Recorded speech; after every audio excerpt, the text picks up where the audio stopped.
ইনশাআল্লাহ আমি আমার বক্তব্য অবশ্যই শেষ করব, তবে বক্তাকে বলার একটা পজিশন করে দিতে হবে। সামনে বাচ্চারা চেঁচামেচি করছে, যদি মেহেরবানি করে আপনারা চেয়ার ছেড়ে একটু নিচে এসে বসেন, সম্মান কমবে না, বরং আল্লাহ সম্মান বাড়াবে। জি, একটু নিচে যদি আপনারা এসে মাহফিলটাকে ভালো করেন, তাহলে বক্তার বলার যে একটা ইমেজ, সেই ইমেজটা বক্তা পাবে।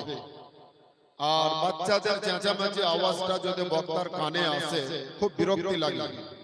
ওদেরকে মাহফিল থেকে সরালে হবে না, তাড়ালে হবে না, ধমক দিলে হবে না, কারণ ওরা আমাদের ভবিষ্যৎ, নাকি বলেন? ওরাই আমাদের ভবিষ্যৎ। ওদেরকে ইসলামিক শিক্ষা, ইসলামের আলোতে, কোরআনের আলোতে তাদেরকে আলোকিত করতে হবে। কিন্তু ওরা বাচ্চা মানুষ, ভুল করবেই, ভুল করাটাই ওদের স্বাভাবিক পেশা।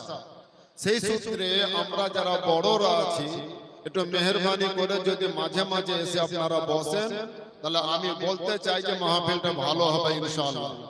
আমার